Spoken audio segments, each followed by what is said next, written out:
Hi everyone, this is Randy again with ofapt.org. Winter is upon us and we've already had some 18-degree lows. It's been surprisingly warm the last couple of weeks, but as usual, my mind always goes to staying warm if I happen to be out in the hills. From time to time I try different things in an attempt to better what I haul in my rig. I recently had the bright idea of trying to use a gasifier stick stove for warmth in a one-man sleeper. I kept thinking, if a person could fashion some sort of heat collector and also be able to vent the smoke, he wouldn't be relying on only a sleeping bag to keep from freezing to death. A fire outside the tent is good, but allows for zero concealment, especially at night. I grabbed up some tools and spare parts lying around and gave it a try. I drilled holes in an old frying pan and built some removable legs so that it would stand above the stove. I arranged a vent pipe and gave it a shot. Now for the truth. My idea sucked.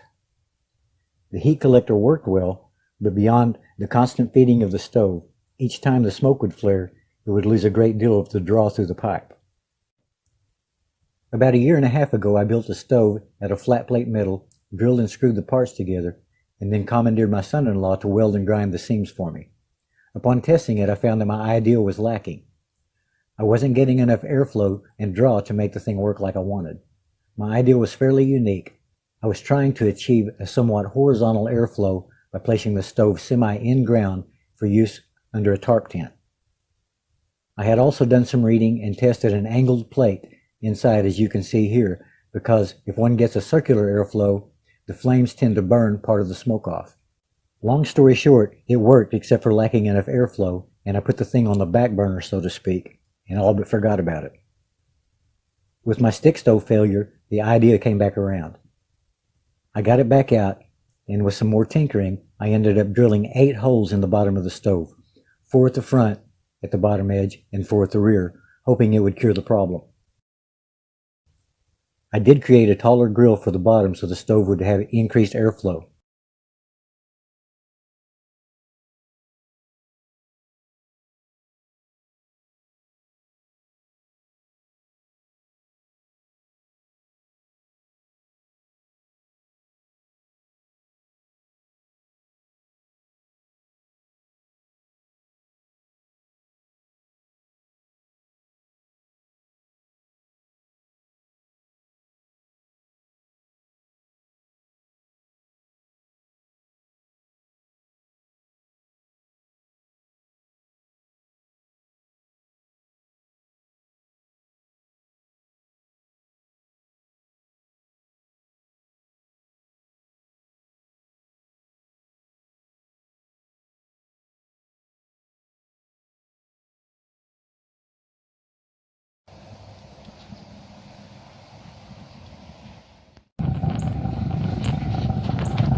To my amazement, the stove worked like a champ with the added vent holes, and the pipe insulator worked like magic.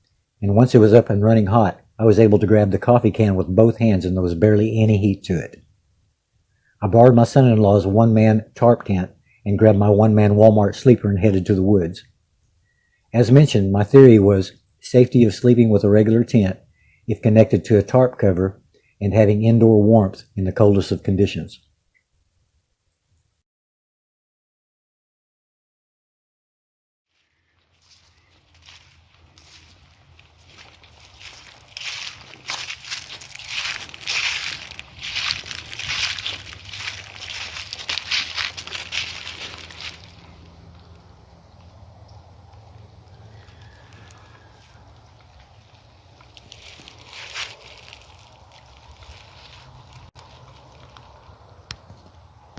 I started to set up right over here, and I'll be if I don't think I like this spot better. It's just naturally open.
Okay, this is going to seem fairly amateuristic.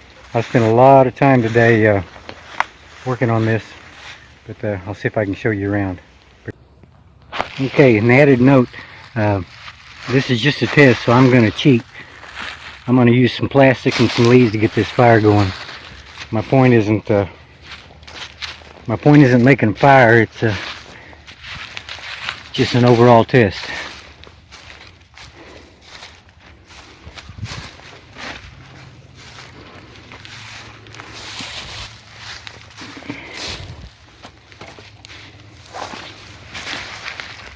And one more time inside. And I've never used this tent, but I really like this pad. It fits it just almost exactly. Of course, it's been rolled up so long, it doesn't want to lay flat, but if I were to put a bag or two on it, backpack, a few items, it would. Okay, here we go. See what we come up with.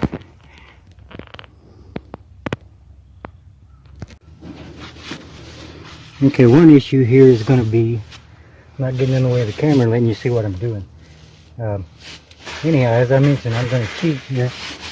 I ran a test on this yesterday in very hot fire, and just for the record, even though I'll have to do some adjusting here, I want to make sure that I keep the tarp as far away from this stovepipe as possible.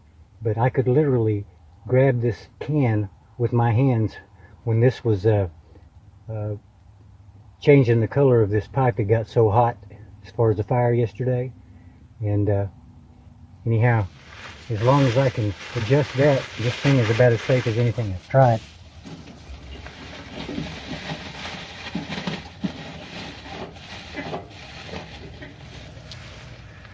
So we'll get a fire going here, and then I'll adjust it before things heat up. See how it works out.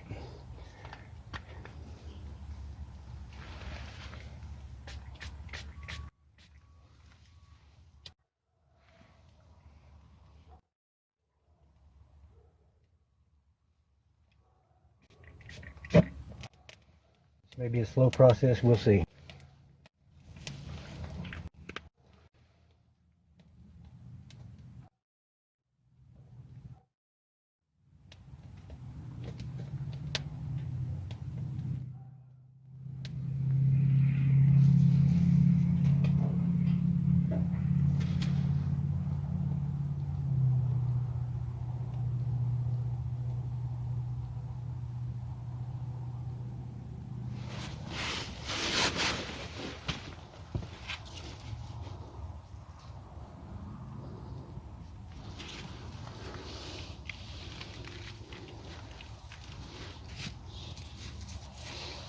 And you guys probably have too. I've heard things all over the internet as far as galvanized pipe and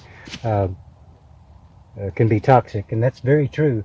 But I guess a lot of these people who haven't lived around wood stoves don't realize that when it's shiny like it is on the top end there, once it brings on a pretty good amount of heat, this will chalk up like this and have that dull look. And actually, that's when the pipe becomes safe, no matter what you hear. Now, if you go to a higher temperature, and I'll get some figures on it, then at that point it can become toxic. But what I've done on the outside before putting this together in prior days on testing this has things in pretty good shape. And what I will do though is where that is still shining, that last 12-15 inches, I will put it in a fire and dull that down, and that way it's safe to use.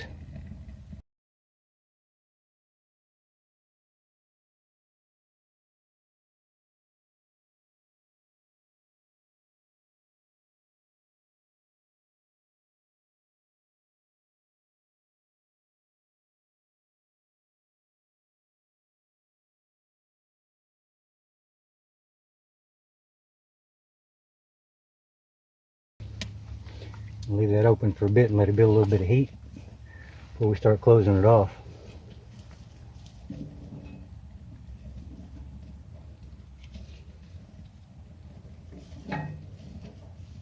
My main concern is making sure that there's enough distance from the pipe to the tarp not to be a danger. So that's what I'm after. Let's leave that like that for a moment, and I'm going to go adjust this tarp.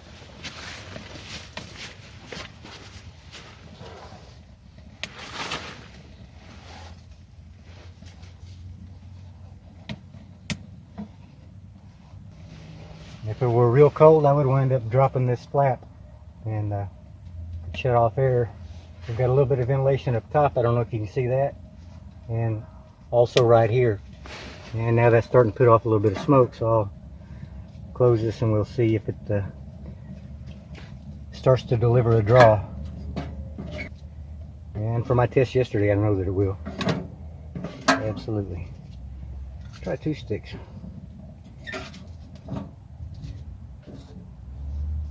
Oh yeah. I can hear it picking up some pressure, and the heat is already pretty amazing. I think a guy could sleep right here. Keep a good eye on this, get him some coals rolling. And if it were raining, I've got a hammock tarp that I would put across the joint of the 2 tents where they come together, and that would waterproof things. Also around the edges, I would stake that down a little better and pile some dirt to stop the wind and minimize any breeze other than the top side vents. But, this is already getting really hot. I'm going to go ahead and let it burn rather than cutting it down.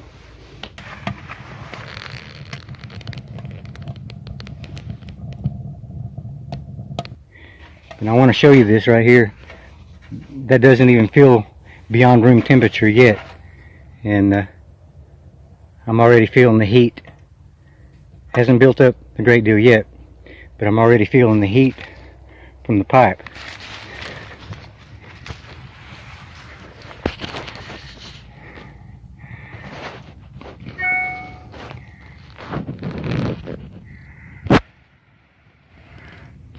Oh yeah, we have got some major heat coming out now.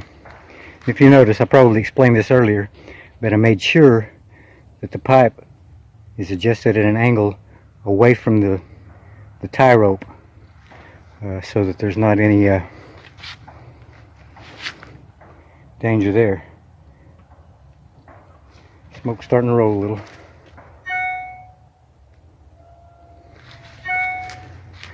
But with this,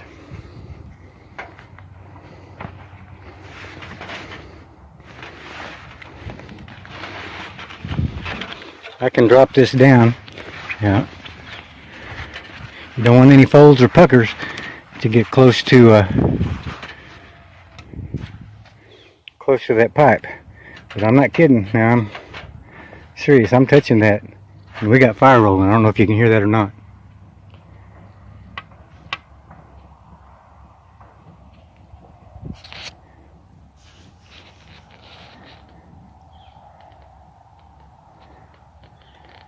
It's quite hot.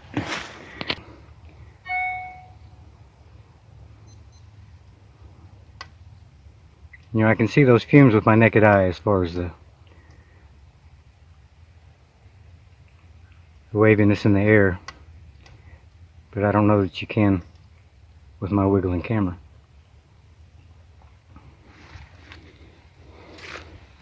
This absolutely works.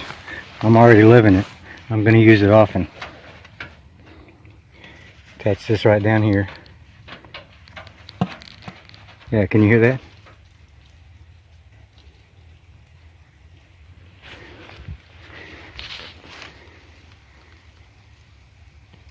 You should be able to see the smoke and possibly the fumes.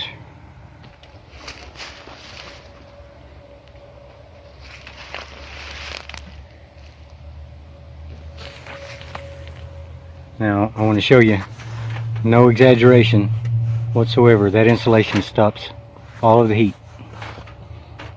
No kidding. Now I wouldn't touch that for a $5 bill. That's starting to get really hot.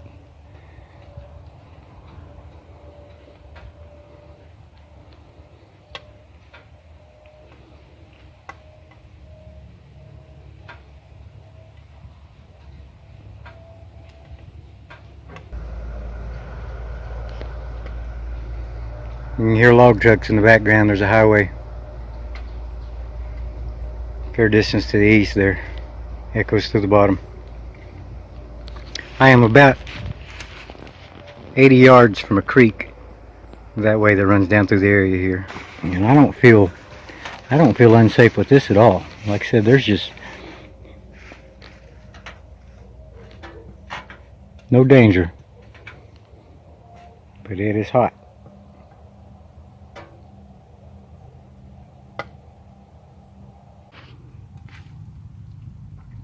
And for what it's worth, like I said, I have vents at the top, vent areas on both ends, but I also have a vent right here that can be opened up. And fairly cool today, and it feels like it's 120 degrees under that tarp. I'm gonna love this when it gets cold. Anyhow, I'm gonna call that a success. I've tried 15 different things in the past, and finally I'm getting something that I'm satisfied with using. So winter doesn't seem as brutal if you've got some avenues, and all of this can be folded up and stuck in the back end of a Jeep.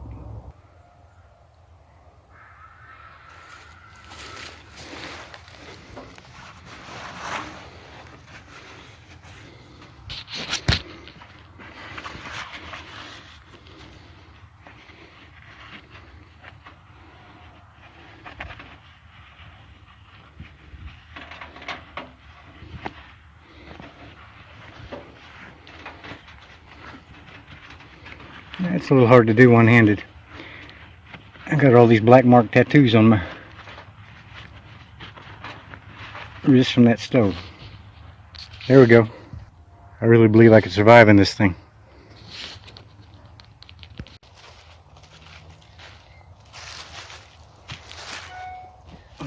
Guys, it's getting late. The sun's getting low. I feel like for once I accomplished a few things. Generally when I try something it doesn't work, so I feel pretty good about this. I wanted to mention a couple of things. There's a YouTube station, SNJN Preps, and Mr. Hansen, I communicated with him a time or two concerning grills, and I told him that I was shopping for a good grill as far as just open fire grill, and this kind man was nice enough to get my address, and he sent me the original Bushcraft grill, a package of 2 of these, and a carry bag. I don't know if you can see this well or not. And on top of that, he was kind enough to send me this ferro rod and a fistful of fat wood, which you can never get too much of that. And it's kind of amazing. I did a little bit for Jerry's Wood Shop and Outdoors as far as a challenge for a ferro rod, and of course Jerry didn't draw my number, and still had a blast doing it. But Mr. Hansen was nice enough to send me this. And this day and time you don't come across many people like that, so I just wanted to give him a shout out. And again, it's SNJN Preps. He's very much appreciated. It's getting fairly late. I'm going to go ahead and tear this down and see if I can't make my way to the house.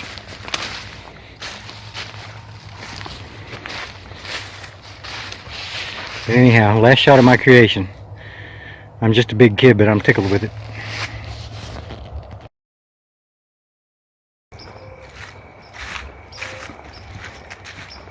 Probably too dark to see, but I made about 6 trips back to the Jeep, and it took a lot longer than I thought it would. There she is. And now, if someone would just help me load this thing, it would be okay.